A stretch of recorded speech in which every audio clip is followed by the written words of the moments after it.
Hello mwaramutse neza guys, mumeze mute? Nizere ko mumeze neza.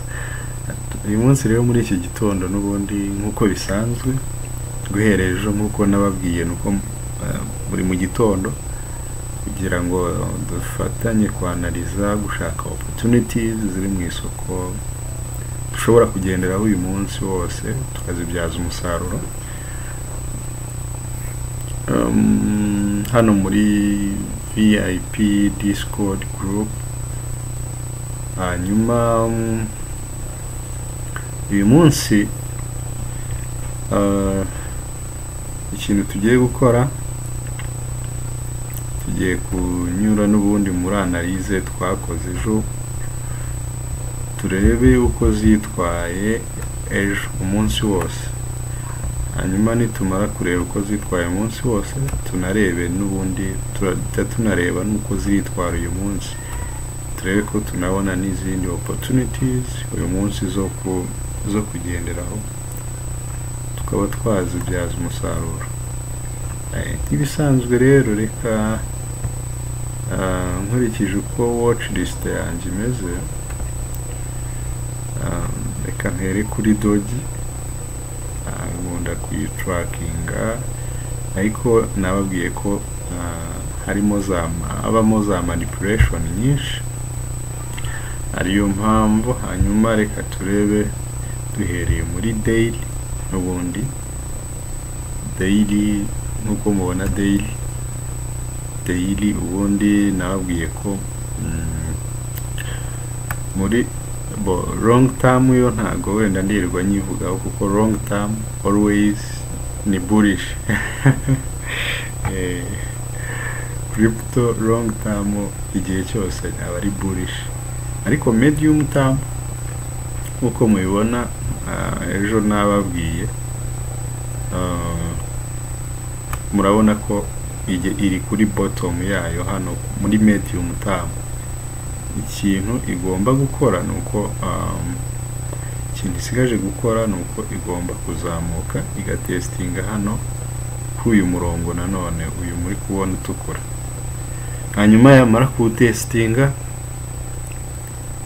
ikongera ikatwereka icyo irakora, niba irongera ikamanuka cyangwa se irakomeza ikazamuka.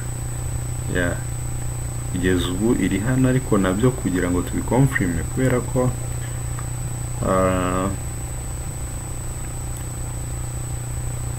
kugira tubikonfirme biraterwa nuko iyi candlestick ya daily irarangira. Iyi candlestick iriho ishobora kurangira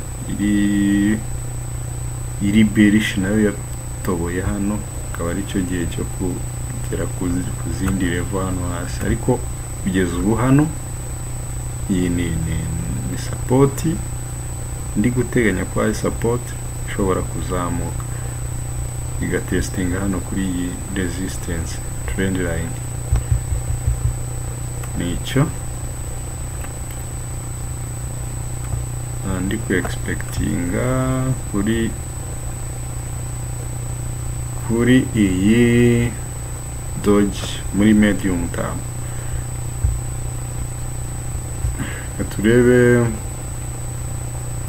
urebye muri 4 hour urabona ko n'ubundi yakoze candlestick ifite long week, bigaragaza ko iyi ngiyi ishobora kuba yaba indikireho ikazamuka.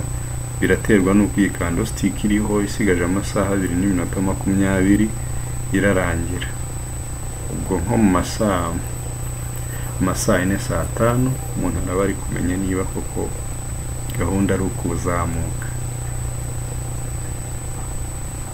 Niko imeze doji kugeza ubu. Murabona ko price action yayo kugeza ubu nta cyerekezo cyo kumanuka ngo breaking hano hantu yari yampa.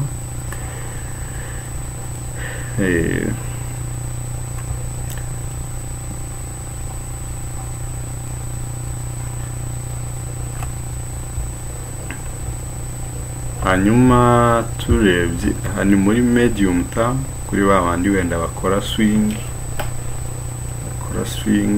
trading, hanyuma kuba day trader urabona n'ubundi hano turi mu isaha uko nabivuze, urabona ko chart hano hantu iri ni ahantu heza ushobora kuriskinga move up muri time frame y'isaha isigaje candlestick imwe, iyi ngiyi iriho isigaje iminota 19 ngo irangire, hanyuma ukaba wa trading bitewe n'uko iyi candlestick irarangira. Hanyuma ejo n'ubundi turi kuganira turi kuyirebaho, nababwiye ko nubwo iri hano icyo gihe yari iri hano muri kano ka consolidation hano hagati, hanyuma mbabwira ko nteganya ko igiye kumanuka kugira ngo itesting hano hasi imanze liquidating nyine abantu bashize ama stop loss hano, hanyuma nimara kumanuka nyine ikomeze wenda izamuke. Hanyuma yarabikoze murabona ko ya breakinze hano hasi nkuko twabivuga, irahita imanuka itangira kumanuka doji. Hanyuma kano kanya ubwo yatangiye kumanuka, kano kanya ikintu gisigaye ni ukuyikorera long,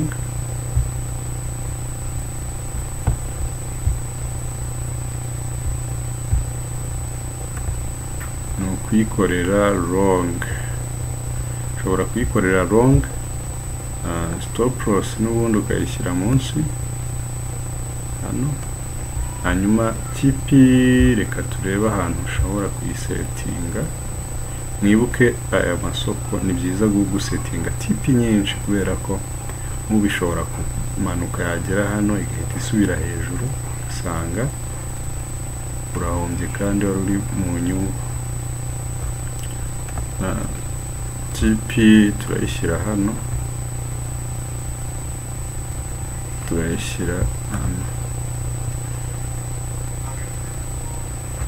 TP turayishyira hano, hanyuma nitumara kuyihashyira yadutegereze kuba yageze hano. Igihe cyiza cyo kuyironginga kuri njyewe kano kanya kuri doji nyitegerejeho kuzamuka. Ejo yaramanutseho, uyu munsi ntegereje ko ishobora kuzamuka ikagera hano, ndetse byaba na ngombwa igakora hayi ikazamuka ikaba yanagera hano muri gatandatu nkuko wenda. Reka tubirebere kuri key level runaka, tushyire muri time frame y'iminota y'amasaha 2 kugira ngo tubirebe.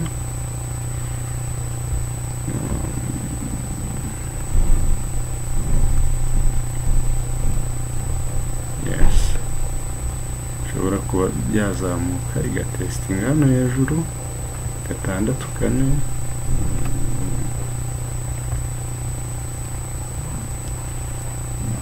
0.064 gutyo 6-5, hanyuma ikaba yo kongera igakora retest hano igakomeza ikazamuka.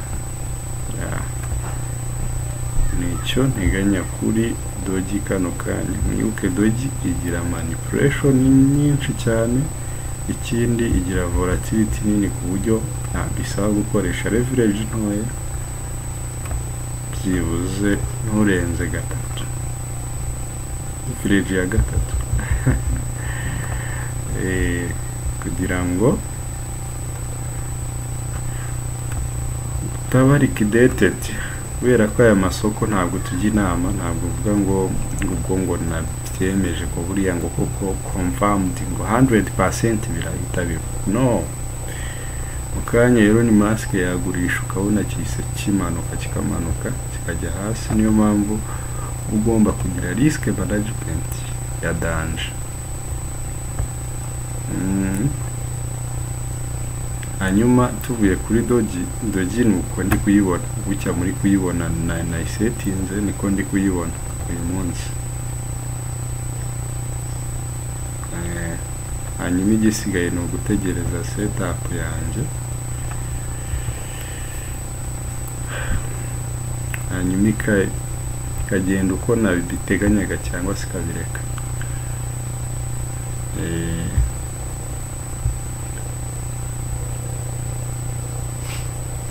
Hanyuma tugiye kuri Solana noneho.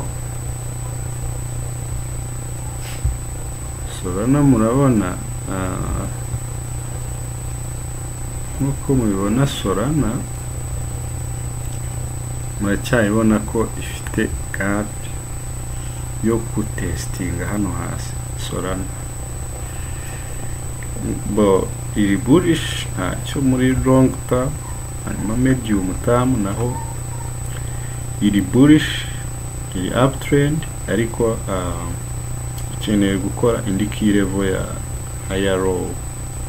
Niko ndi ku expecting, ntabwo ikeneye gukora indi key level ya higher low hano kugira ngo ikomeze izamuke. Hanyuma kubikeneye indi key level hano rero bivuze ko iracyakeneye kumanuka. Kanze turebe key level cyangwa price action yayo uko imeze, turebe koko niba iramanuka ikagera hano muri 21. Ejo niko navugaga igomba kumanuka ikagera hano muri 21 mbere yo gukomeza kuzamuka. Tukomeze turebe muri 1 hour. Iyo urebye muri 1 hour urabona ko Solana ejo nabonaga iri gukora ntuza head and shoulder, ariko nkareba iyi flag kavuga nti ntabwo twayirengagiza. Hanyuma irayi breaking ariko ikora fake out. Iyi ni fake out yaradufakinze, hanyuma ihita imanuka. Ma fake out mu isoko ahoramo cyane, ugomba kuyitegura. Hanyuma imanutse gutya urabona ko yahise ikora double top. Hanyuma imaze gukora double top, iyi flag yacu yabaye invalid. Reka tireke. Imaze gukora double top, target ya ntuza yacu mu gihe yabimanutse ni hano gutya.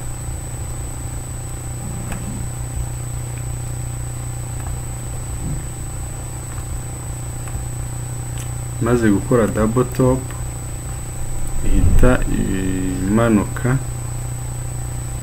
Imaze kumanuka isa ni breaking iyi key level.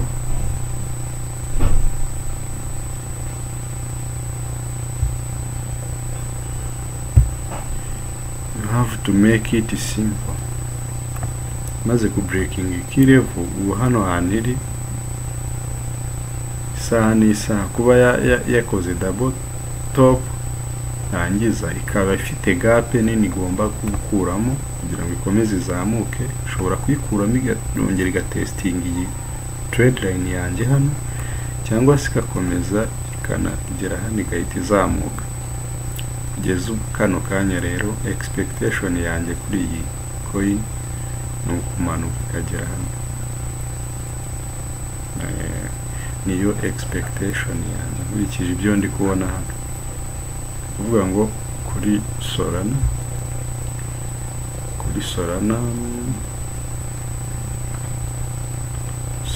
kugeza kano kanya ifite selling pressure, ifite abantu benshi ari kuyiseringa, ku buryo nteganya ko igomba kumanuka. nibuke ibintu mba ndi kuvuga hano ntago ari inama mu ushobora kugenderaho 100% ngo uyigirire icyizere ugire ngo biraba 100%. Ni expectation, niyo mpamvu ibintu byose ugomba kugira risk management.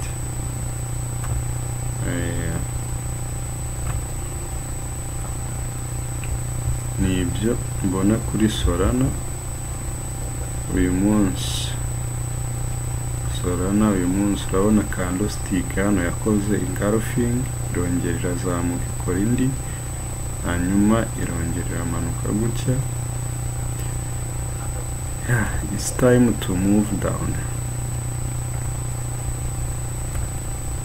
Iyi signal ishobora kuba successful ejo mu gitondo cyangwa se ikaba mu minota, biterwa. Hari umuntu wambajije ngo ariko ngo umuntu timing igihe amara mu isoko. Ukoresha time frames zitandukanye, ariko igihe umara mu isoko ubigenerwa n'isoko, biterwa na speed isoko rifite.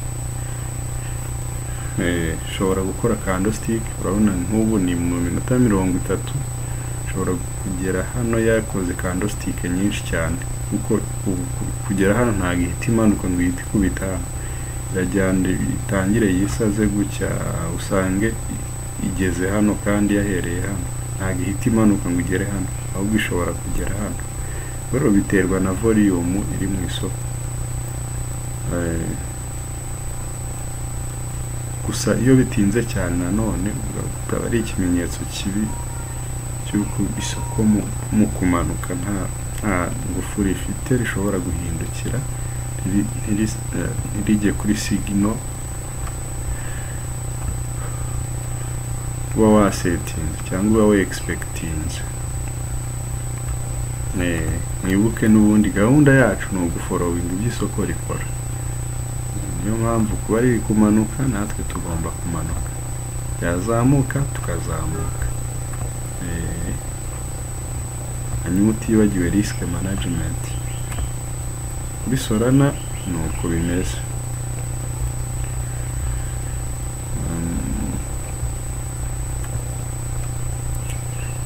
Nyuma namwe mumpe comment aba ari byiza. Hanyuma indi coin ni link twayivuzeho. Link tumaze kuyivugaho, link twabonye nayo muri long term iri bullish. Hanyuma imaze kuba bullish, ariko expectinga ko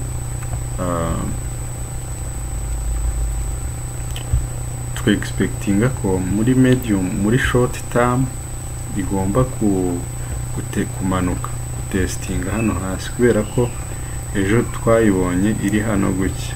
Reka nze turebe, yari iri hano hafi gutya. Hanyuma expectinga ko igomba kumanza yamanuka, hanyuma ikabona kuzamuka. Hanyuma yarabikoze, murebe video n'ubundi yejo niko twari twabipanze. Hanyuma irabikora imanukaho. Ku bantu bascalpinga urabona ko ni move nziza. Hanyuma ubu iri kusa n'izamuka. Hano kugira umuntu abyemeze rero ko ikomeza kuzamuka, nuko byibuze ikuramo iyi gap ka breaking hano hantu, cyangwa ngombwa ikanagera hano, ikanarenga hano. Ku breaking hano hose ngombwa cyane. Buriya ya breakinze hano, ka breakinga ni key level ya hano gutya, yarangiza ikakoraho retest hano cyangwa hano, nta kibazo. Aba ari ikimenyetso cyiza nyine cy'uko ikomeje kuzamuka. Gusa nk'uko nabibabwiye, link igenda opposite, ikunda kugenda opposite ya Bitcoin. Ni ukuvuga ngo Bitcoin nizimanuka cyane, iyi nayo irakomeza izamuke, imeze nka DXY. Iyi rero link icyo ndi uyu munsi iri kugaragaza kuzamuka, ariko ntabwo nahita nyinjiramo long. byibuze itara breakinga hano hejuru ikore retest kugira ngo mbone signal yayo biransaba ko njya byibuze mu minota 5 akaba ariho nyicungira hanyuma igakora retest mu minota 5 kubera ko ntabwo nayitegereza ngo ikore ntuza mu masaha ane. Nuko bimeze kuri iyi ngiyi kuko kugeza ubu n'ubundi iracyari bullish. Wenda icyari gitegerejwe nuko ivanamo iyi gap kuva hano kugera hano ikaba yamanuka igatestinga byibuze Fibonacci retracement yayo, ariko Fibonacci retracement yayo ntabwo yayitestinze neza nko muri 38. Niyo mpamvu nyine bari ukwitonda kubera ko urabona iyi candlestick zino zifite imbaraga ku buryo umuntu atazirengagiza. Niyo mpamvu rero ugomba kumanza byibuze yakora indi key level indi higher low hano kugira ngo umuntu amenye ngo yazamutse, kubera ko urabona yari no kuri resistance yayo, kandi nkuko twayibonye muri medium term hano yari iri gukora accumulation, hanyuma no muri medium term naho yakoraga ubwayo accumulation, bivuze ngo iyi ni sanoza, iyi ni resistance yayo isanzwe igeraho ikongera ikamanuka, kandi bimaze igihe kinini guhera 2021 kwezi kwa guhera 2022 mu kwezi kwa gatanu. Urumva ko rero ni ahantu hakomeye ku buryo ishobora kongera ikamanuka igakora indi accumulation hano hasi kongera igasubira hejuru.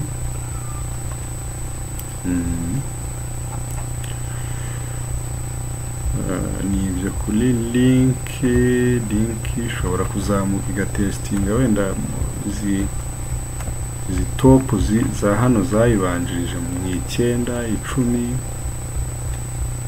uko muri kubibona 9, 10 ariko kongera igasubira hasi. Hano rero nta byo kuvuga ngo urabizi neza ko irazamuka cyangwa iramanuka, niyo mpamvu nyine utegereza ukareba ibyo iri gukora akaba ari byo followinga, nta byo expecting ibintu biraho. Kugeza ubu uko imeze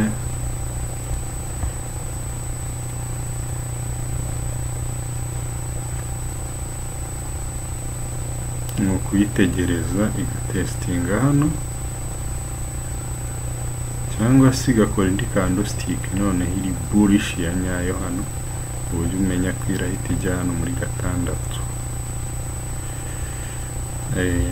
Nicyo kuri link. Hanyuma icyo twayiteganyaga hejuru yaragikoze cyo kumanuka, cyo gukora iyi key level ya hano ikamanuka. Hanyuma icyo tuyiteganyaho, icyo turi kushidikanyaho ni uko irakomeza kumanuka.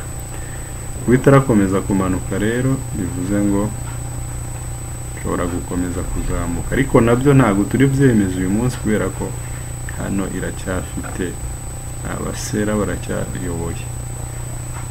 Abasera nibo bakiyoboye nubwo ubona iyi candlestick igaragaza ko ababaya bashaka kuyobora, ariko kugeza ubu abasera baracyari benshi. Icyo kintu ugomba kumenya tu. Hanyuma ahandi hantu turajya kuri Bitcoin.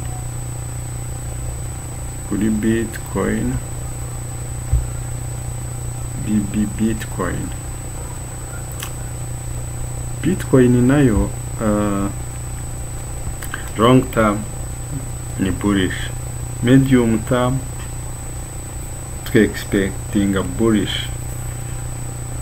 Impamvu twe expecting a bullish nuko muri medium term, long term ho navuze ngo crypto zose tuba twe expecting a bullish. Impamvu twe expecting a bullish muri medium term nuko ubibona cyambere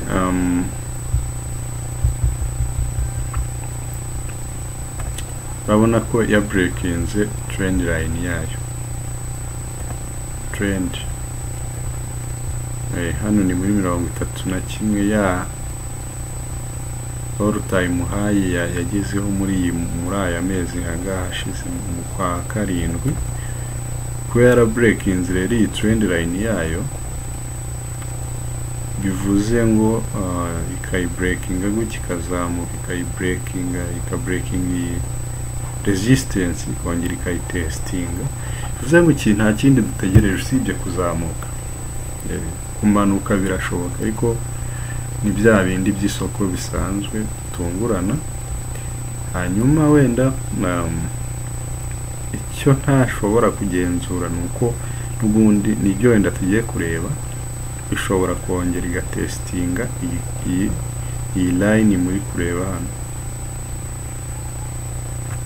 cyangwa se kongera igatestinga iyi trend line ya hano. Birashoboka cyane, ariko muri medium term iri bullish Bitcoin.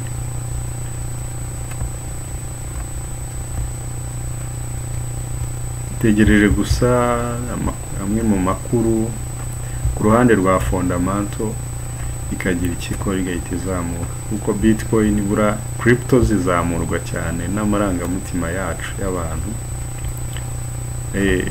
US security yavuze gutya tugahita igahita imanuka, US security yavuze gutya igahita izamuka. Elon Musk yavuze gutya igahita izamuka.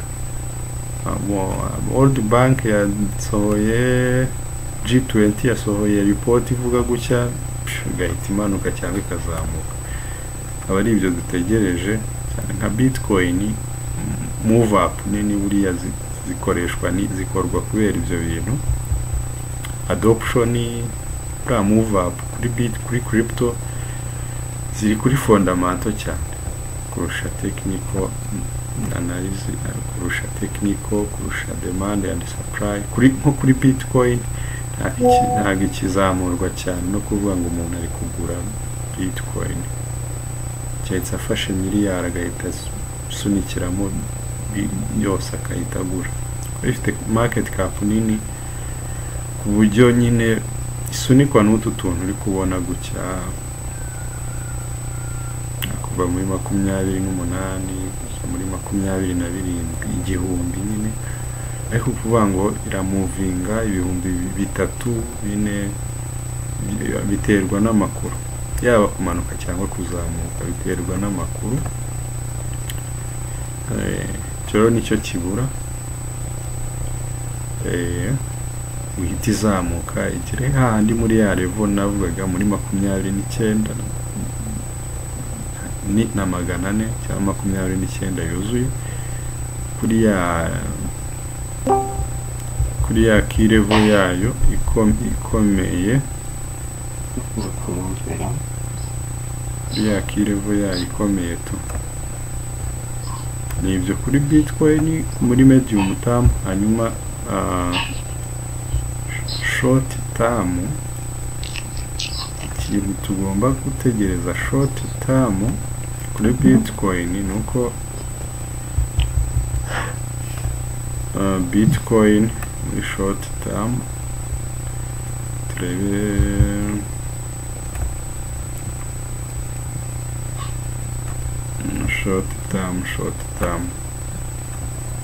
short term urabona ya breakinze iyi line yayo muri short term, iyi trend line ya breakinze hano gutya ikoreraho retest gutya kugeza ubu. Nubwo ikibyinira hano kuri iyi support yayo, iyi support uri kubona iyi retracement yayo hano kugeza ubu mu gihe itarakora byibuze candlestick nini ngo body irangirire ikanze zooming out, zoom in, zoom out, zoom in, zoom out. Mu gihe itarakora candlestick breaking hano gutya ngo irangire neza irenze zino candlestick zombi, izi body iracyari bearish nayo. Nubwo kubona yakoze long week, za long week, ariko kuba ya breaking line yanjye je ndomo koresha trend line cyane. Kuba ya breaking rero iyi line yanjye gutya n'iki gicandlestick kimeze gutya, nubwo iri gukora long week kando gutya, ariko cyafite selling pressure mu gihe itarakora byibuze candlestick nini iri ihagaze neza byibuze ikarenga izi body ya hano. Iyi body ya hano igahagarara neza, iracyari bearish uburyo ishobora kongera igatestinga kuri iyi line yacu hano. Muri short term iyi ngiyi rwose ndacyayirebera mu bearish, ntabwo nayibona mu bullish. Nubwo medium term iri bullish, kuko medium term nubwo yamanuka hano ni opportunity mu kongera ukagura, ariko short term ndacyayirebera mu bearish. Ni icyo mbona muri Bitcoin. Iyo wabonye uko Bitcoin ihagaze n'ubundi bitubona n'ukundi uko izindi crypto zibitwara. Kugira hano nemeze ko iri bearish biraterwa byibuze n'indi candlestick imwe n'ubundi iramanuka. Hano urabona turi mu minota 30, iyi candlestick iriho nimanuka ikarangira neza iri munsi y'izi nanone izi body za hano, ikarangira wenda ikarangirira hano. Urabona iraba yahuye n'aka karongo muri kubona, kano karongo muri kubona iraba yahuye nako yanakarenze. Nirangira ariko imeze mu kwinjiramo short, titaye kano kantu, titaye kuri kano kantu muri kubona. Nuko Bitcoin imeze, nuko crypto zimeze. Nuko ndi guteganya ko zirashobora kwitwara uyu munsi. Hanyuma ni ukwibuka risk management ni ingenzi, ko waba uri umuhanga kose ariko uri gukoresha leverage ya 50% kuri XRP. Bitcoin ushobora gukoresha leverage ya 30-20 kubera ko ni kinini, gifite igiciro kinini, ufitemo amadolari 100 kugira igire move, aba ari ikintu kigari cyane. Ariko tuno ducoin duto n'utuntu mugomba kwitondera. Hanyuma leverage ntirenge, yaba ari nini cyane ntirenge 5. Byaba na byiza ku muntu ugitangira nkuko nabivuze ejo ntayishyireho, kuko umuntu ugitangira ariko ufite uri purposeful, atari wa muntu nyine ushaka udufaranga cyane. Wa muntu ugitangira ikintu akeneye cyane ni ukwiga no kwimenyereza. Ashatse ntabwo yashyiraho leverage, ntabwo akeneye gukorera amafaranga, akeneye kwiga no kwimenyereza gusa. Hanyuma ibyo kuri Bitcoin.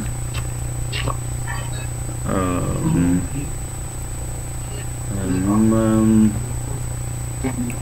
mujye mumbwira ariko coin wenda yindi mwabonye nayo tuyirebe tuyiganireho, kuko ari ibintu byiza,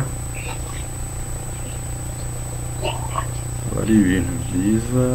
Ngiye nkora tracking kubera ko coin ziba ziri mu isoko aba ari nyinshi cyane, ntabwo buri yose wahera ku ruhande ngo ukore analyse. bwarinda bujya bwira utari wakora trade uri kwanaliza. Namwe rero mujye mugira wenda coin nkeya mu trackinga, muhora mu trackinga, birabafasha, bigabanya igihe, bigabanya stress, hanyuma byamara kugabanya stress bikagenda neza.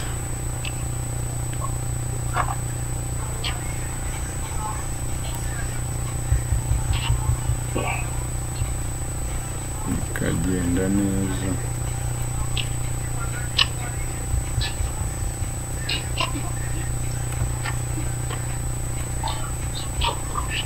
Hano wenda yitwa BAT, nayo ni coin natwakinze ejo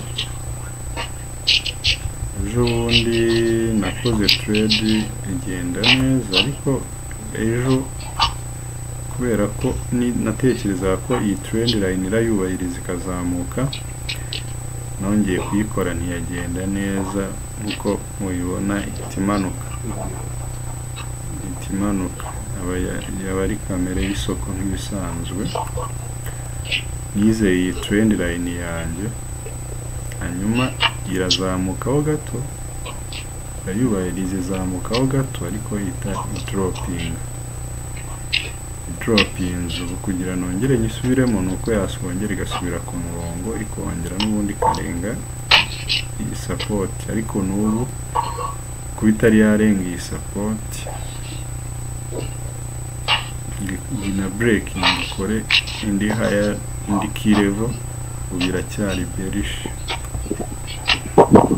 Kuba yarenze iyi trend line yo hasi igakomeza ikaba yamanuka, ubu ngubu iracyari bearish nayo.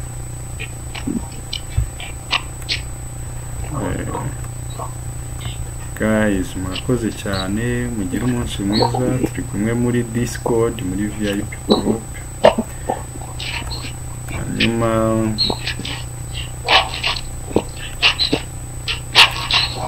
kuri Discord dufite group ebyiri, hari VIP tuzajya tuganira, twige, sharing trading opportunities, tuzi trading. Hanyuma indi Discord ni ya rusange, ko tuzajya tuganira nk'abacuruzi ba crypto, ariko bisanzwe nyine biraho, nyine ibiganiro by'abantu bahuje umwuga. Unashobora no gusorovinga n'ikibazo umuntu afite akibajije, kuko niyo wamenye ikibazo ufite kiba cyakemutse, ariko umuntu atarakimenya nyine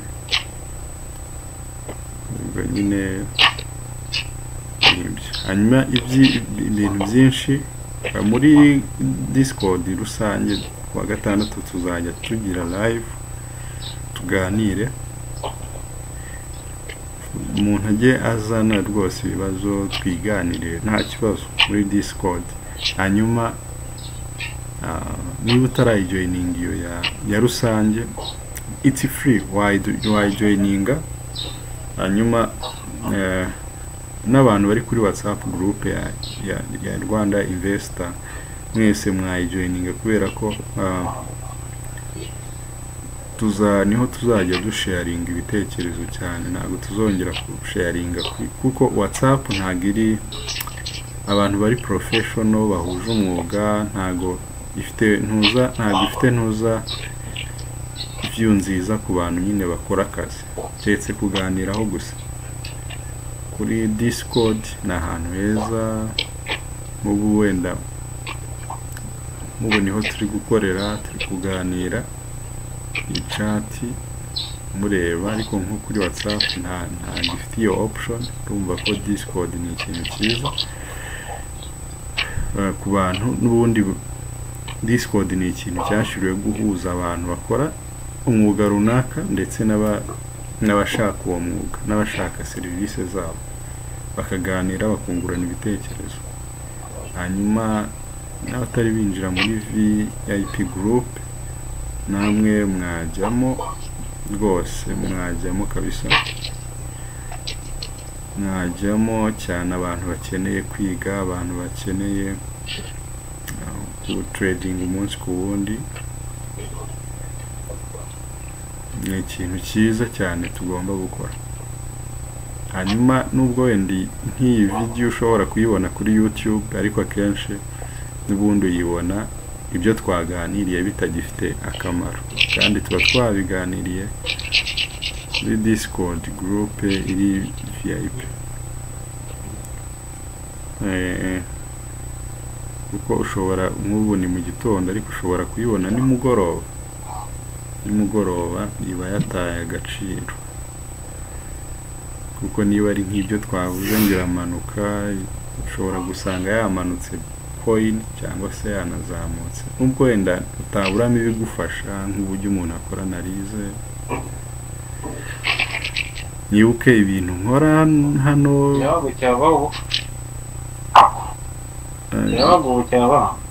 ibintu nkora hano ntabwo ari inama nyine ihamye, nta nubwo ari n'ibintu wagendera, ariko ushobora kubigendera ugakora ibyawe, kuko si hame kugendera ku byo nakoze 100%, ariko ushobora kubigendera ugacreating ibyawe, kuko twese n'ubundi byo twagiye kubaka twagiye tubirebera ku batubanjirije. Nta muntu uzi byose, niyo mpamvu ugomba kureba n'ibyo abandi batekereza. Murakoze cyane, mugire ibihe byiza, na ejo. Hanyuma ibindi turakomereza kuri VIP group, n'ubundi tukomeza gusharinga amakuru kuri izi coin twaganiriyeho bitewe n'icyerekezo ziri kujyamo.